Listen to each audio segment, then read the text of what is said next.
So I want to talk about restaurants for a minute. One, because I know there's at least one person that listens to all this stuff who owns a restaurant. And two, because it's a wonderful example of a general principle.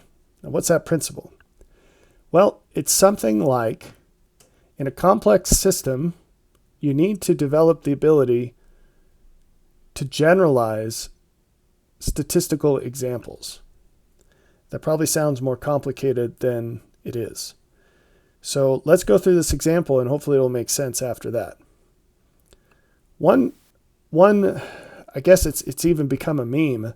It's so common, but one common situation when you're having conversations with people and you're trying to paint a picture of the generic condition, they will push back and say, but not all blank are like that.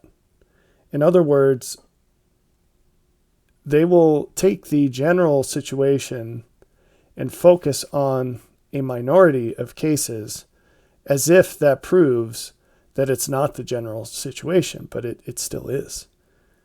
You know, you could point to a certain demographic and say more than half of them have herpes, and they could say, yeah, but here's one person from that demographic that doesn't have herpes. Well, still more than half of them do. It doesn't change the math. And it doesn't change the probability that you will get herpes if you do certain things with someone from that group. Do you get the point? And I'm making it visceral on purpose. So, what does herpes have to do with restaurants? Well, I'll tell you. So hopefully nothing other than this general principle. So it turns out that for years I've been telling you that many stores that you're familiar with are going to close down forever. Well, someone who's overly simplistic would say, well, if every store I use doesn't close down forever, then obviously he has no idea what he's talking about. Well, that's a very silly perspective. No one ever said that every single store would close down, right? Well, if the question is how many stores need to close down before it's a problem? And the answer depends, right? It depends. Which stores close down? What options do you have where you live? Do you go to those stores in the first place or not? And maybe a really important question is, do you work at those stores or do you own them? Or does your business rely on them? I was having a discussion sometime within the last week with someone about how the inflation in hardware stores is more accelerated than it is in other places. And that one of the reasons for that is that these companies are obviously trying to compensate for the shoplifting that's happening in most cities in the country. And so rural people who don't necessarily see those problems where they live have to bear the cost of that, because now we get to pay 2 or 3 times what something ought to cost and what it used to cost a year or two ago. And so there's really no other explanation for why a silly little hinge that used to cost $1 2 years ago now costs $4. So we were talking about this. If your business relies on things that you have to buy at a hardware store like hinges, well, guess what? It's going to impact you when that place closes, because now you have to order everything online, or you have to move, or some other extreme thing. And does that have an impact? It sure does. If you can't look at something and try it out to see what its particular qualities are, it makes it much more difficult to run the business that you're running. It incurs cost, right? And you will only be able to recover part of that cost by passing it on to your consumers. They have a breaking point. They have a tolerance. And so at the end of the day, you're going to make less money. And you're making less money in an environment where everything costs more. So that's fun. So anyway, let's get back to restaurants. Has every restaurant closed? No. But chances are that you live in a place where you could give me a list of places that have closed in your town. I have a list of places that have closed in my town. And guess what? They're never going to come back. And they're not going to be replaced with something comparable either.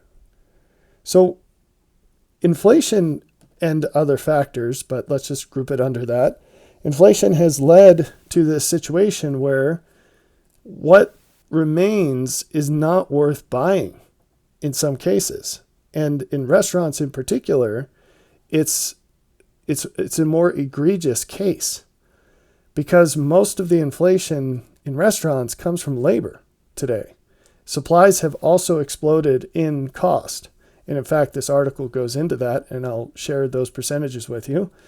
But labor is the driving cost of restaurants today. And so this push for higher minimum wage and the willingness for parents to support their adult children so they don't have as much pressure to work makes it harder to find people. And the cultural decline of, well, I need a mental health day / I'm overwhelmed with anxiety because my cat has a hairball, that makes it more difficult to get people to come to work. And then you have to hire more people than you need because you're counting on the fact that only 1 in 3 will actually show up for the hours they're assigned, and on and on and on, right? It's a labor problem, primarily. And then there's also a big old secondary cost of supplies problem. Those are not going away. As they get worse, more and more people are going to say, hey, that restaurant I used to go to, I'm not going there anymore because I can't justify paying 5 times what it would cost me to make it home. Or the quality has fallen so far that I'm paying 5 times more for something that is 1/3 as good. And that's what's happening left and right. And so you can only continue this for so long. And the problem is it's the last one out, leave the lights or turn the lights off problem. As more and more normal people see the trend, restaurant owners are going to have a harder and harder time selling their business. And so it's time to pass on the hot potato before it's too late. Now, someone might say, well, that doesn't sound like a very charitable thing. Well, you could tell somebody that they shouldn't own a restaurant, but if they are downright set on buying one, why not sell them yours, right? You can do both of those things. Because guess what? You might be wrong. And if they want to take that risk upon themselves, that's how you make money in business. You take on risks and you have a contrary perspective that happens to be right. You will get paid for that. And if you're wrong, you'll lose your money. That's the way it works. Okay, so reading down this list, some of the numbers are big, some of them are small, some of the names are big, and some of them are small. But it's the composite that matters. The point is, this is a trend.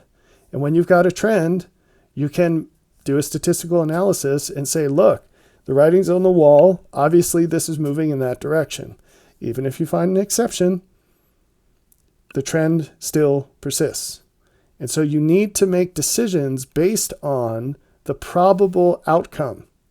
If you don't have a good reason for having an alternate perspective, you're being irrational. And that's not good. Okay? So we've got TGI Fridays, Denny's, Mod Pizza, Coco's Bakery, Caro's. I haven't heard of the last two. Maybe those are just in California. I don't know. Outback Steakhouse, Carrabba's Italian Grill, Bonefish, Subway. We lost 2 Subways in Missoula, and I'm not sad about it. Applebee's, also not sad. Buffalo Wild Wings, IHOP, Pizza Hut, Red Lobster, Hooters, Chili's. And it says some of these partial, some of them entirely, right? And it goes on and on. So the cost of materials has gone up since, I'm trying to read fine print here, that's why I've slowed down. From 2001 to 2024, the cost of veal has gone up by 25%. The cost of chicken has gone up by 24%. The cost of potatoes has gone up by 13%. The cost of cheese has gone up by 6.7%. The cost of lettuce has gone up by 18.5%. And the cost of bread has gone up by 24.7%. So, on an annual basis, for most of these, that's north of 7% per year. So, essentially what this is saying is that just off of supplies, the restaurant inflation is much higher than the national inflation rate. If you added in labor, it'd be astronomical. Meanwhile, it says that there is falling foot traffic. There are fewer people coming to these restaurants. And because some of these companies or their suppliers are so fine-tuned to tremendous economies of scale, when those throughputs decline, the companies go out of business. This is something you're going to see. And I've warned you about this. I'm warning you again. You should not be surprised if a massive company like Walmart goes out of business. That would not be a surprise at all. All of the principles for that to happen, the global circumstances for that to happen, they're already in place. They have been for quite some time.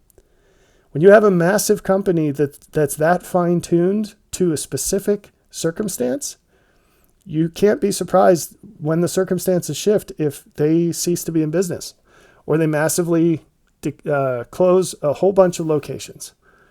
That's not a surprise. It's not a surprise at all. You know, the president got shot at the other day, and former president, and some people were surprised by that. And I'm surprised that some people are surprised by that. The writing was on the wall that sort of thing could happen at any moment, because that's where we are. And it's shocking to me that people are so thick that they don't, and not in a good way, thick-headed, that they don't understand that's where we are. That it's surprising it hadn't happened before then. It's not surprising that it happened. It's surprising it hadn't happened until then. And that it's the same with these restaurants closing. I mean, who has gone to a restaurant in the last 3 years and thought, wow, this is such a great value. I'm so glad I'm spending my money and time this way.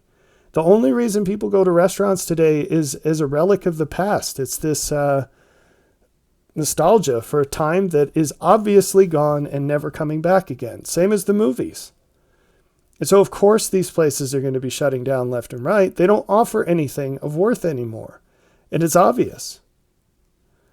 So, anyway, the article goes on to talk about how minimum wage has increased by an average of 6%. And I think that's just from the start of 2024, if I'm reading this chart correctly.